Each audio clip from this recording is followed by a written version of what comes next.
ठीक है,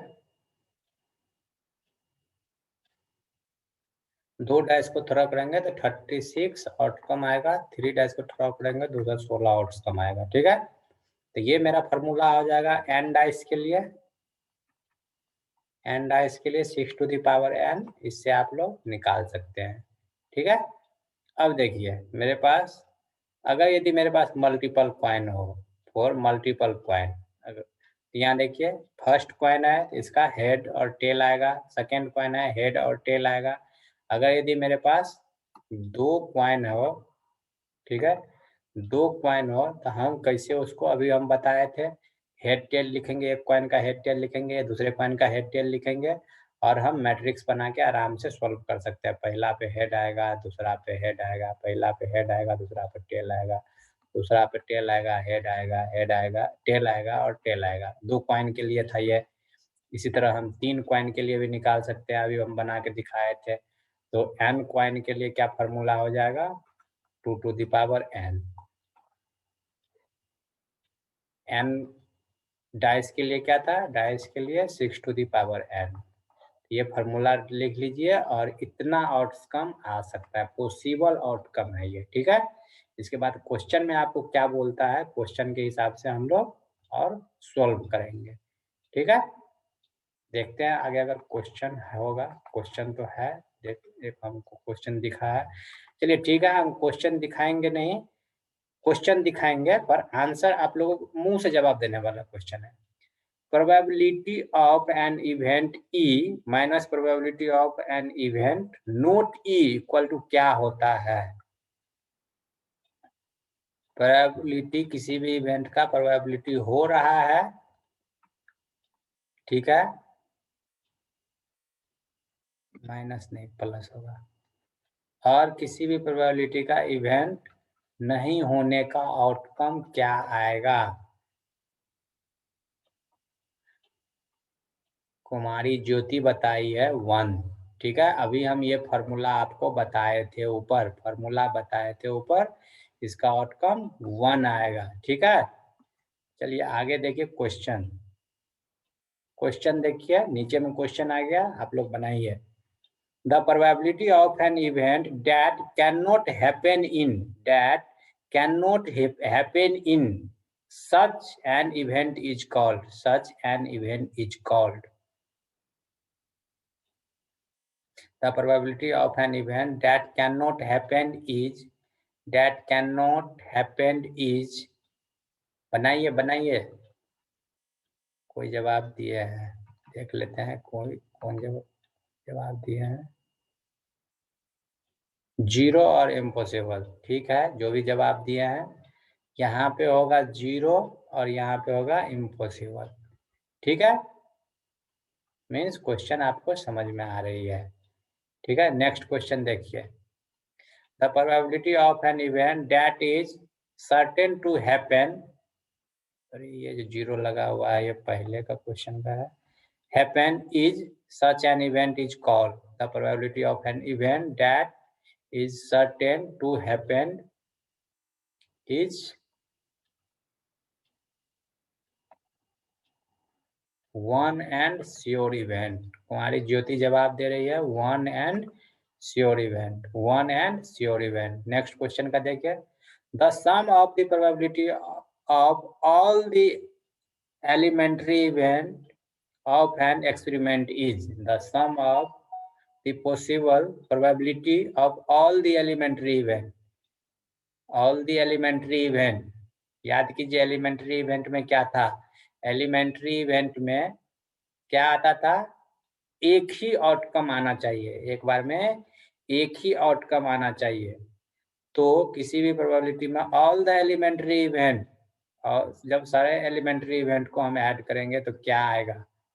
ठीक है, तो इसका एक कॉइन है, एक कॉइन में एक एलिमेंट्री इवेंट आने का क्या है, एक एलिमेंट्री इवेंट आने का 1/2, दूसरा एलिमेंट्री इवेंट आने का 1/2। जब दोनों एलिमेंट्री इवेंट को हम जोड़ेंगे, जब दोनों एलिमेंट्री इवेंट को जोड़ेंगे तो कितना हो जाएगा 1। आप बोलिएगा कि सर यहाँ पे सम ऑफ प्रोबेबिलिटी ऑफ, आप कॉइन ही क्यों लिए। ठीक है, कोई बोल सकते हैं ना कि सर कॉइन ही क्यों लिए, तो हम डाइस ही लेके बताते हैं। अगर यदि हम डाइस लेते हैं, डाइस में कितना प्रोबेबिलिटी ऑफ 1 आने का कितना हो जाता है, 1/6। ठीक है, एक एलिमेंट्री इवेंट ये हो गया। दूसरा एलिमेंट्री इवेंट 2 के लिए बनाएंगे तो 1/6, 3 के लिए बनाएंगे 1/6। इसी तरीका से सम हम करेंगे, ये 6 तक जाएगा, सम करेंगे 1/6, 1 टोटल सम है ना, सम ऑफ प्रोबेबिलिटी इवेंट, सबको सम करेंगे 1/6, 1/6, 1/6, 6 बार कर दीजिए 1/6 प्लस 1/6, सॉरी 7 हो गया, 6 ही बार।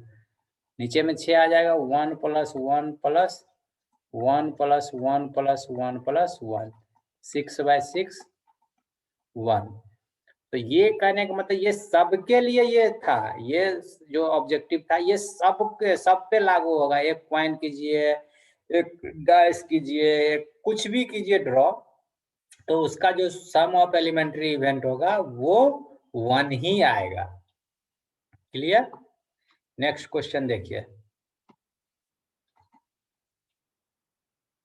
The probability of an event is greater than और equal to and less than और इक्वल टू। किसी भी प्रोबेबिलिटी का एक इवेंट होता है, उसके ग्रेटर देन और इक्वल टू किससे होता है, किससे बड़ा होना चाहिए, 0 से बड़ा होना चाहिए। किसी भी प्रोबेबिलिटी का ये फॉर्मूला ही होता है, 0 से बड़ा होना चाहिए और 1 से छोटा होना चाहिए। ठीक है, अब चलिए और कोई कुछ टॉपिक पढ़ते हैं, फिर क्वेश्चन देखेंगे। Equally likely outcome, equally likely outcome ये क्या होता है? Equally likely outcome, equally likely outcome होता है if all the outcomes of a simple space have the same chance of occurrence, then it is known as equally likely. If all the outcomes of a simple space have the same chance of occurrence, equally likely means कि देखिए, अब example से हम बताते हैं कि ये होता क्या है। चलो आगे बढ़ो। इसमें देखिए, जैसे कि ये मेरा एक राउंड है, ठीक है, 360 डिग्री का। अगर यदि हम 360 डिग्री का है, यहाँ पे हम 4 भाग में डिवाइड किए तो ये सारा का सारा 90 डिग्री का होगा, होगा ना, 90 डिग्री 90 डिग्री 90 डिग्री। तो ये क्या है, एक सर्किल था, सर्किल को हम 90 डिग्री 90 डिग्री में कट किए, तो ये किस भाग में कटा, इक्वली लाइकली कटा। इक्वल 90 डिग्री, अगर फर्स्ट क्वाड्रेंट 90 डिग्री है तो सेकंड क्वाड्रेंट भी 90 डिग्री, थर्ड क्वाड्रेंट भी 90 डिग्री, फोर्थ क्वाड्रेंट भी 90 डिग्री। लेकिन यहाँ देखिए, रेड ब्लू ब्लैक, क्या ये इक्वली लाइकली है? बिल्कुल नहीं इक्वली लाइकली है, क्योंकि रेड है हो गया, रेड जो एंगल बना रहा है 180 डिग्री का बना रहा है और ये 90 डिग्री का ओनली बना रहा है, ये दोनों, तो ये इक्वली लाइकली नहीं हुआ। इसलिए black and blue not equally likely outcomes. Black blue and red, black और ब्लू तो ठीक है 90-90 है, लेकिन रेड का कितना हो जाएगा 180 डिग्री, इसीलिए ये इक्वली लाइकली बिल्कुल भी नहीं है। इक्वली लाइकली क्या हो गया, इक्वली लाइकली मीन्स जो आउटकम आ रहा है वो सबके लिए बराबर हो। इक्वली लाइकली में जो आउटकम आ रहा है वो सबके लिए सेम ही हो, तब हम उसे बोलेंगे इक्वली लाइकली। यहाँ देखिए रेड ग्रीन ब्लू और ब्लैक का, इसका आउटकम ये जितना स्पेस ले रहा है ये इतना ही ले रहा है। स्पेस की बात करें, एंगल की बात करें, जिस तरह की बात कीजिए वो इक्वल होना चाहिए सबके लिए, तब हम उसे बोलेंगे इक्वली लाइकली। क्लियर? अब एक क्वेश्चन है, why is tossing a coin, why is tossing a coin consider to be a fair way of deciding which team should get the ball at the beginning of the football game?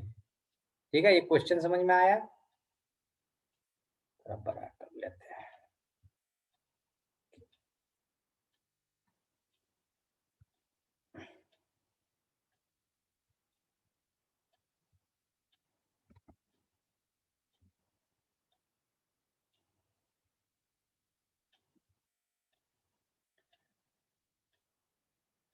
अगर यदि इसमें इस question में करना है,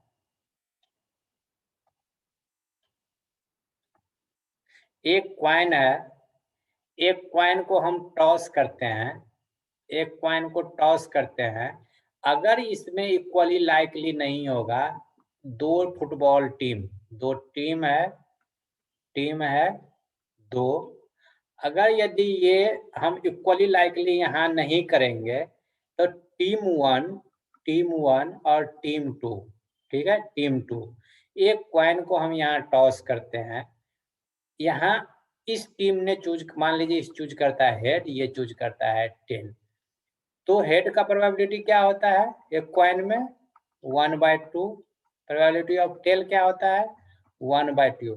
अब ये देखिए इक्वली लाइकली का मतलब क्या कहते हैं, एक कॉइन था, कॉइन को हेड और टेल में डिवाइड करें, कैसे पता चला कि ये इक्वली लाइकली है, क्योंकि इसका भी वैल्यू 1/2 है, इसका भी वैल्यू 1/2 है, प्रोबेबिलिटी हेड और प्रोबेबिलिटी का वैल्यू सेम है। अगर यदि एक का होता 1/7 और दूसरा का होता 1/3 तो इक्वली लाइकली तो नहीं है, तो इस टाइम पे हम बोलते हैं कि फुटबॉल टीम के साथ बेईमानी होगा, ठीक है।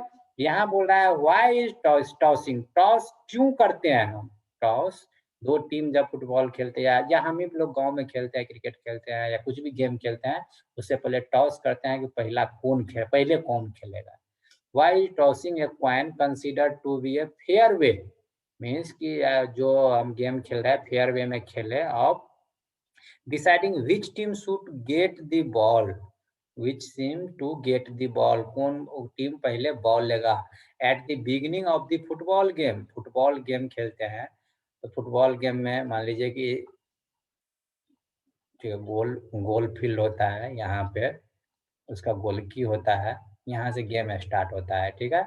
तो इधर टीम वन इधर हुआ, टीम टू इधर हुआ, तो ये टीम और ये टीम बीच में एम्पायर आता और वो टॉस करता, तो अब पहला गेंद ये टीम मारेगा या पहला गेंद ये टीम मारेगा, ठीक है।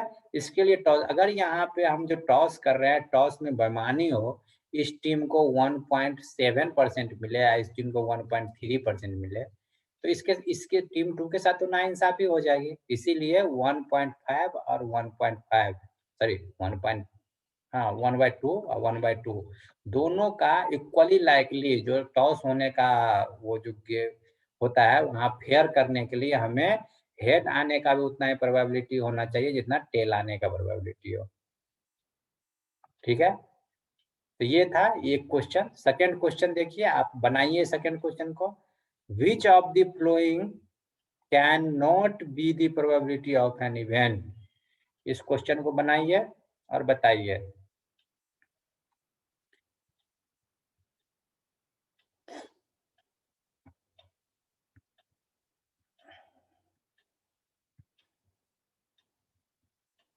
आप लोग जवाब दीजिए।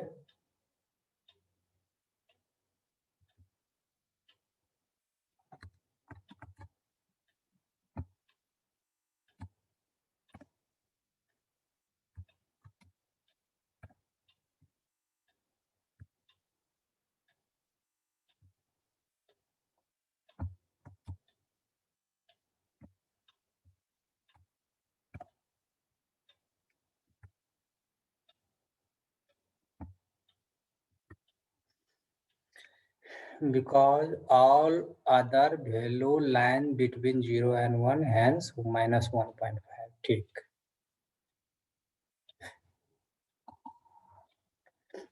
देखिए ये जो है पहला आंसर, पहला से ही हम लोग शुरू करते हैं, क्योंकि पहले तो हम फार्मूला लिख देते हैं कि ये जो प्रोबेबिलिटी ऑफ इवेंट होता है 0 और 1 के बीच में होता है, ये फार्मूला आप सबको जानते हैं, ठीक है।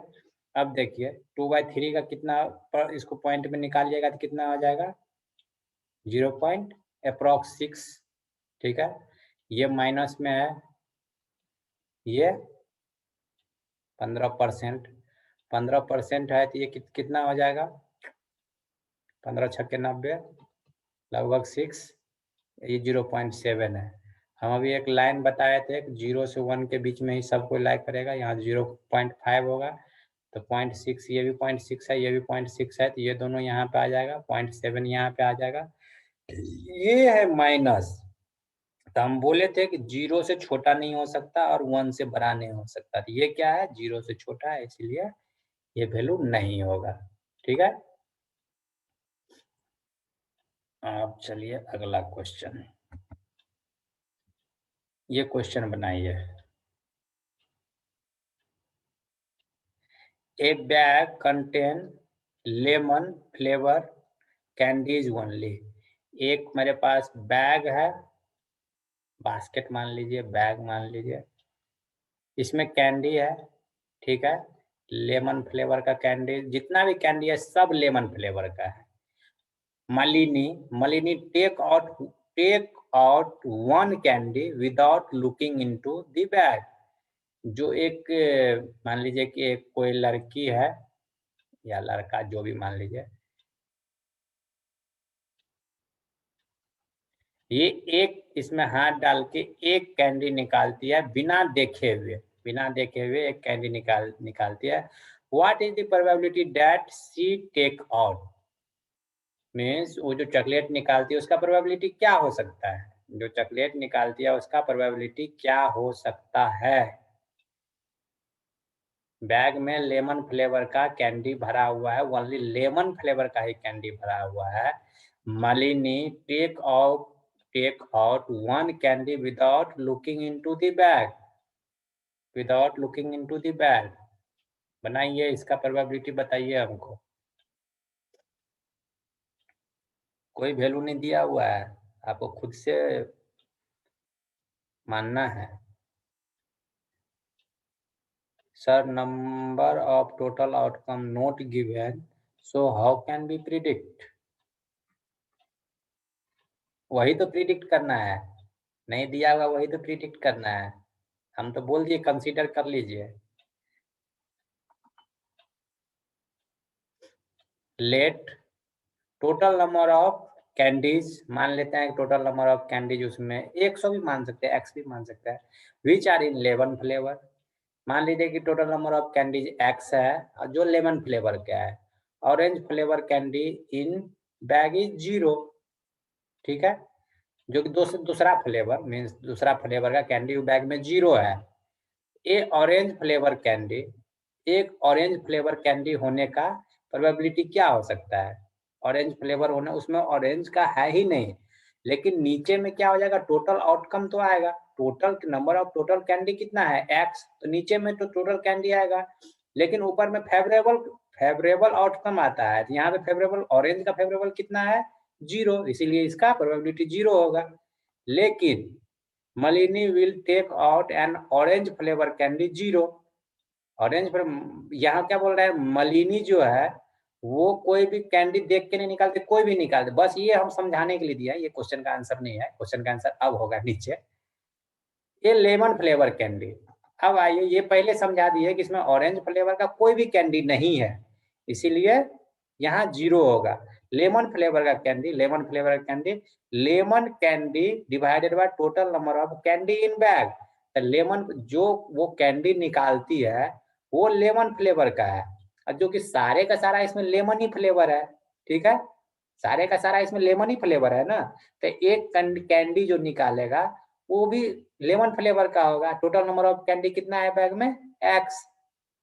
तो इसीलिए हम जो सोच रहे हैं कि अगर यदि x का वैल्यू 1 डाले, टोटल नंबर ऑफ कैंडी डाले कि उसमें एक ही कैंडी था, बैग में एक ही कैंडी था और एक कैंडी लेमन फ्लेवर का था, तो x का वैल्यू यहाँ पे अगर 100 रखिएगा, 100 रखिएगा, तो टोटल नंबर ऑफ कैंडी वो जो निकालेगी एक निकालेगी। हम सोच रहे हैं कि बैग में एक ही कैंडी था, मान लेते हैं कि बैग में एक ही कैंडी था, और total number of candy divided by 1 तो 1। क्लियर, क्वेश्चन आ गया आंसर आपका। चलिए नेक्स्ट क्वेश्चन बनाइए। It is given that A group of 3 student, मेरे पास टोटल नंबर ऑफ स्टूडेंट कितना हो गया, आउटकम कितना है, 3। आंसर का जब क्वेश्चन का जवाब दीजिए।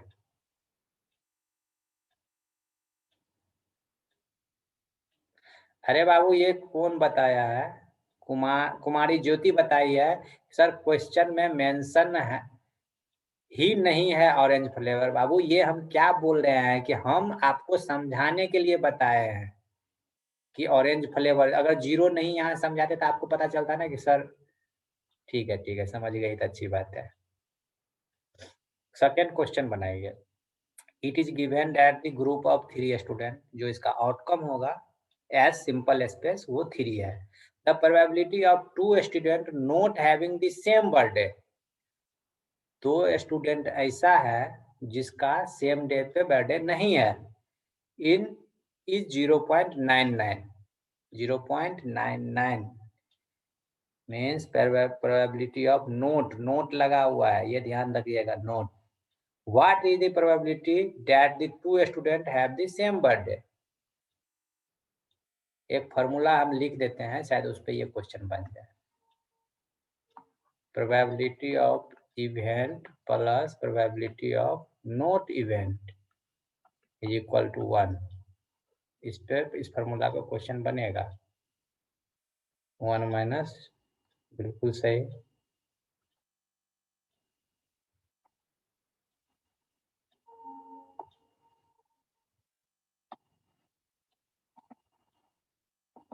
Probability of not happen, probability that 2 students are not having same birthday, ठीक है, ये दिया हुआ है given.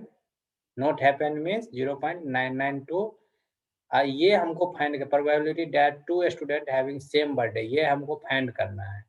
We know that, formula put कीजिए, इसमें से इसको घटा दीजिए, ये मेरा आंसर आ जाएगा। ठीक है, एक क्वेश्चन और है, ये क्वेश्चन बना लीजिए, ये लास्ट क्वेश्चन होगा।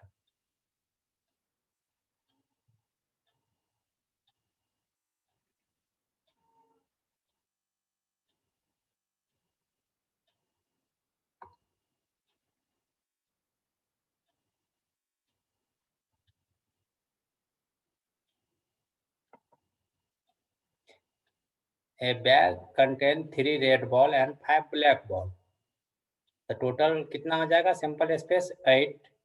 ए ball is drawn at random from the bag, randomly bag से कोई बॉल निकालते हैं। What is the probability that A ball drawn is red, red होने का प्रोबेबिलिटी कितना है? टोटल बॉल है मेरे पास, प्रोबेबिलिटी ऑफ रेड बॉल होने का टोटल बॉल कितना है? बॉल कितना है? 3 या प्लस 5 इजिकल टू 8 बॉल है। रेड होने का, रेड कितना बॉल है? 3 बॉल रेड है, ठीक है, टोटल बॉल 8 है। Probability of note red, red नहीं होने का 1 माइनस 3/8, तो 8 माइनस 3/8 बराबर 5/8। ये मेरा क्वेश्चन बन गया। लेकिन इसको निकालने का एक और तरीका है। एक और तरीका क्या है कि ब्लैक बॉल निकाल लीजिए। अगर रेड को हम छोड़ देते हैं तो ब्लैक ही बचता है, note red means black. Probability of black ball कितना है? 5, और टोटल बॉल कितना था? 8। डायरेक्ट भी ये भी इससे ही बन सकता है, रेड 3/8 और नोट रेड 5/8। चलिए, तो आगे अब जो आगे हम पढ़ेंगे वो कंडीशनल प्रोबेबिलिटी पढ़ेंगे, ठीक है। और क्वेश्चन है, अगर बनाना है तो लीजिए, क्वेश्चन है आपके पास, बना लीजिए।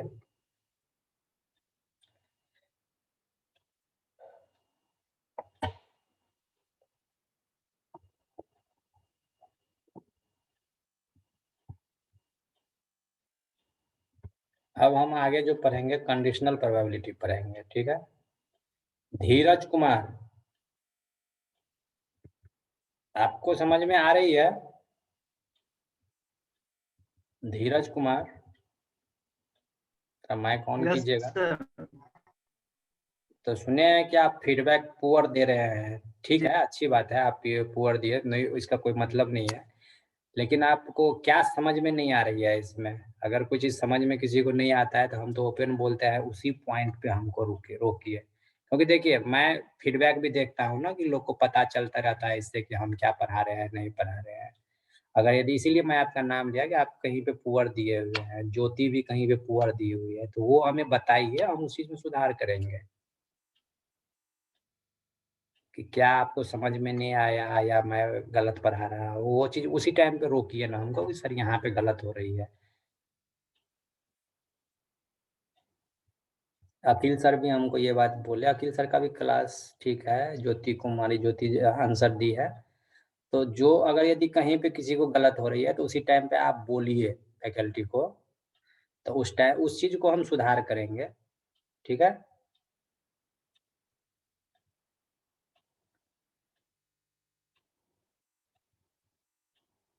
अच्छा वो नहीं देखिए मैं ज्योति तुम अगर यदि आप नहीं हैं वो तो हमें उससे कोई दिक्कत नहीं है। मैं सबके लिए ये बोल रहा हूँ, ठीक है?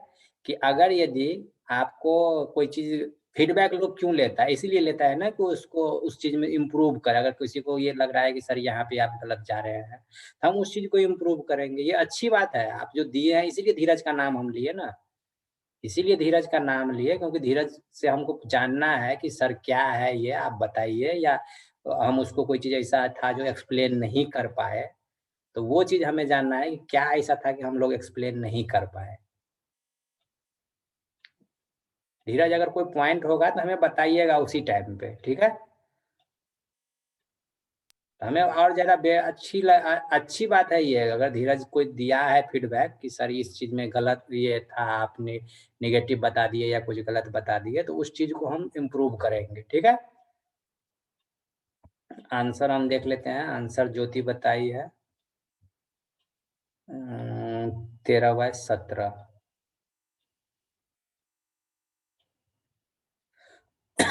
5/17 ठीक है, ये दूसरे पेज में और आंसर चला गया, एक 5/17 ठीक है, 13/17 भी सही है, ठीक है?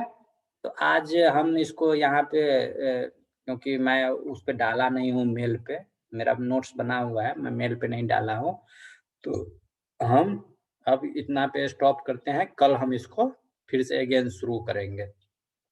क्योंकि देखिए जितना यहाँ मैथ वाले कंप्यूटर्स हैं टोटली का टोटली मैथ पे डिपेंड है, ठीक है? जो भी हम लोग कोडिंग करेंगे अगर यदि यहाँ पे हम ये सब चीज़ नहीं समझेंगे, तो जो मशीन लर्निंग है टोटली का टोटली डाटा पे काम करता है। Data and data only data. AI जो भी काम करता है वो भी स्पेशली मशीन लर्निंग का जितना भी एल्गोरिथम होता है उसी एल्गोरिथम को वो इम्प्लीमेंट करता है, ठीक है? तो जब तक हम मशीन लर्निंग पे जाएँगे, आगे हम पढ़ाएँगे इस डाटा स्ट्रक्चर आप कोई 7th सेमेस्टर का इसमें होइएगा तो आई थिंक उसको पता होगा।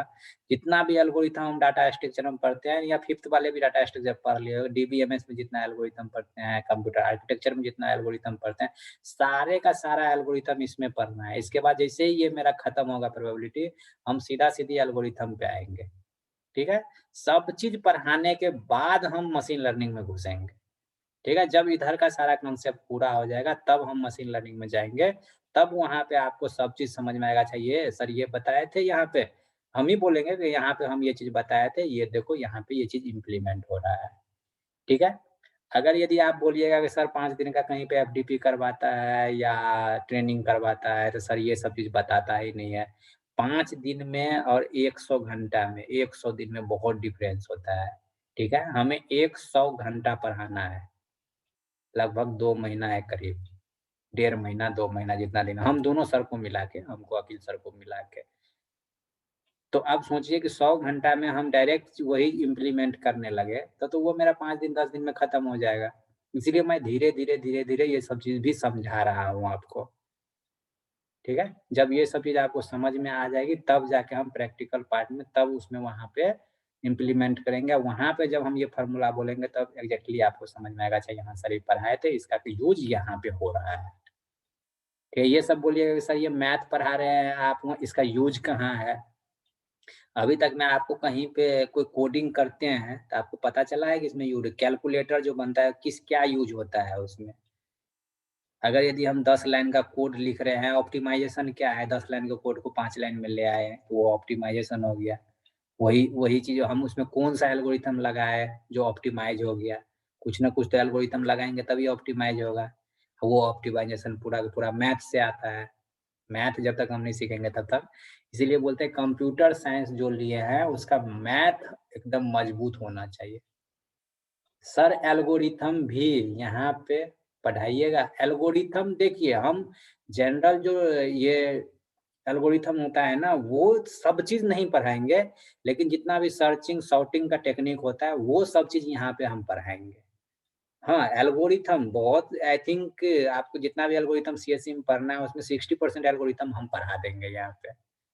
एल्गोरिथम का मतलब ये मैथ वाला एल्गोरिथम नहीं, मैथ में जो पाइथागोरस प्रूफ कीजिए, ये प्रूफ कीजिए, वो एल्गोरिथम नहीं बाबू।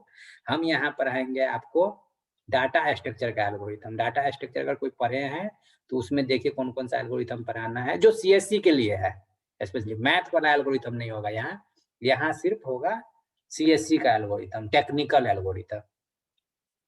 ठीक है, तो चलिए हम कल शुरू करेंगे अब।